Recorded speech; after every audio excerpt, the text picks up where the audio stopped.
47కి ఆంధ్రప్రదేశ్ ఎలా ఉండబోతోంది, అమరావతి ఎలా ఉండబోతోంది? ఎందుకంటే సుప్రీంకోర్టుకి సమర్పించిన అఫిడవిట్లో మరో 3 ఏళ్లలో అమరావతిని పూర్తి చేస్తామని చెప్పి చాలా స్పష్టంగా ప్రభుత్వం పేర్కొంది.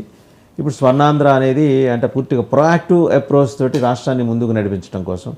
అండ్ మనం మాట్లాడుకున్న చూస్తే అమరావతికి 100 కిలోమీటర్ల పరిధిలో 4-5 జిల్లాలు కవర్ అవుతాయి. రియల్ ఎస్టేట్ భూమి అందుకుంది, మంచి డెవలప్మెంటే.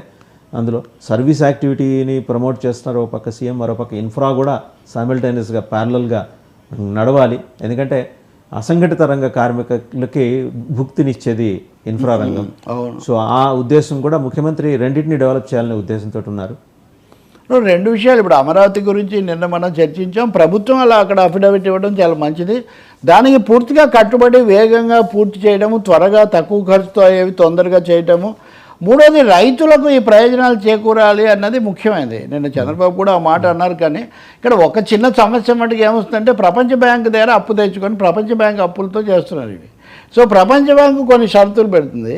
ఆ షరతులను ఎలాగో చాకచక్యంగా చేసుకుంటూ రైతులకు మేలు జరిగేటట్టుగా చూడటం. 4వది ఇంతకాలం నుంచి నా వ్యతిరేకత పదే పదే అక్కడ ఆర్థిక జీవనము చెల్లా చెదరైపోయింది.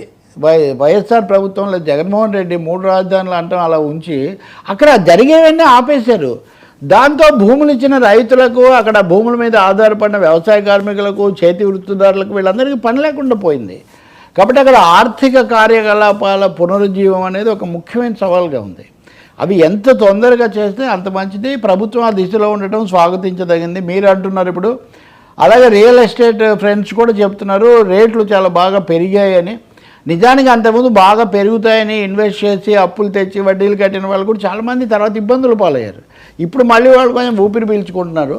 అదే తొందరగా పూర్తి చేసి కన్స్ట్రక్షన్ యాక్టివిటీ అక్కడ జరిగితే దాన్ని మనం స్వాగతించాలి, జరగాలని కోరుకోవాలి కూడా. కేంద్రం కూడా సహకరించాలి దానికి. అయితే మీరు అన్న 2వ భాగం ఉంది, విజన్ 2047. ఇప్పుడు ఓకే, ఒక దీర్ఘకాల విజన్ ఉండటం పొరపాటు కాదు. కానీ అదే సమయంలో తక్షణం మనం ఏం చేస్తామనేది ముఖ్యం. గతంలో చంద్రబాబు నాయుడు మెకెన్సీ సహాయంతో 2020 అనేది తీసుకొని వచ్చినప్పుడు మటుకు అది ప్రజలు హర్షించలేదు. నేను అదొక విషయం చెప్పదలుచుకున్నాను. 2020 vision, McKenzie vision, world bank pattern దీన్ని 1-2 సార్లు తెలుగు ప్రజలు తిరస్కరించారు. 2004లో చంద్రబాబు నాయుడు ఇచ్చారు, 99 2004 కదా. మళ్ళీ 2009లో కూడా ఆయన ఓడిపోయారు. మళ్ళీ రాష్ట్ర విభజన తర్వాత ఇప్పుడు వచ్చారు. ఇప్పుడు కూడా 2047 అనేది లాంగ్ టర్మ్ గోల్, 2029 అనేది ఇమీడియట్ గోల్. ఇప్పుడు ఈ జమిలీ ఎన్నికలు వస్తే 29 దాకా కాదాలని ప్రశ్న 27 అయ్యే అవకాశం కూడా ఉంది. అందుకనే నేను అంటుంది time, this race against time. ఆ దిశలో పని జరిగితే మటుకు ప్రజలు ఎక్కువగా ఆశీర్వదిస్తారు, అభినందిస్తారు. ఈ 2047 అనేది చంద్రబాబు నాయుడు మోదీకి కూడా చెప్పొచ్చారు. ఆయన రకరకాల వేదికల్లో ఇంకా పొత్తులు కుదరకముందే. అలాగే నీతి ఆయోగ్ వాళ్ళు కూడా తను సంప్రదించారు. అవి నేను చెప్పాను. ఖచ్చితంగానే ఒక దేశం 1947లో స్వతంత్రం వచ్చిన దేశం 2047లో ఎలా ఉంటుందని చూసుకోవడం చాలా సహజమే. అందుకనే ఆ goals, long term goals, immediate tasks, ఈ రెండింటికి తేడా చూడాల్సి. అమరావతి డెవలప్ అవ్వాలి, తొందరగా పనులు జరగాలని కోరుకుందాం మనం. రైట్ సార్, థ్యాంక్ యూ తెలపల్లి గారు, థ్యాంక్ యూ వెరీ మచ్. చూసాం కదా ఈరోజు మొత్తం కంప్లీట్గా అల్లు అర్జున్కి డెడికేట్ అయినట్టుగానే కనిపించింది. ఒక పక్క మెగాస్టార్ తన షూటింగ్ రద్దు చేసుకొని మరి చిక్కడపల్లి పిఎస్కి చేరుకున్నారు.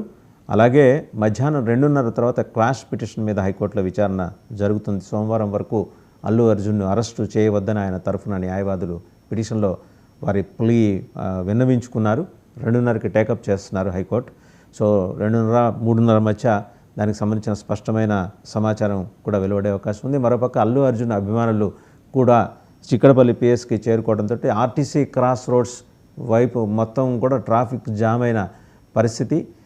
కేటీఆర్ ట్వీట్ రాజకీయంగా పెను దుమారం రేపింది. రేవంత్ రెడ్డిని నేరుగా సూటిగా ప్రశ్నిస్తూ హైడ్రా ఘటనకి బాధ్యులు అయినందుకు గాను అందులో 2 మృతి చెందినకు గాను ఈ మీద కూడా ఇదే లాజిక్ అప్లై చేయాలా రేవంత్ రెడ్డి గారు అని చెప్పి ఆయన క్వశ్చన్ చేశారు.